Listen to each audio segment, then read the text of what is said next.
we already know that the amount of investment that is needed goes into the trillions. What we don't always recognize is that the locus of action is already shifting to the emerging markets and the developing countries. Nearly 90% of additional electricity demand over the next 2 decades will come from those regions. My own country's policies this decade, between 2020 and 2030, will result in a 4 billion tons reduction in emissions against a no-policy scenario. Several subnational governments are already developing their net zero pathways in India. Some of the largest non-banking financial institutions are working on plans to become net zero investors.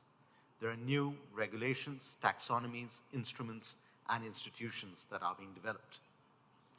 And yet, there is the bad and the inconvenient. Despite all this effort, we know that across the world, emerging markets and developing economies, excluding China, still account for just about 15% of global clean energy spending. So there is a mismatch between where the action is and where the money flows.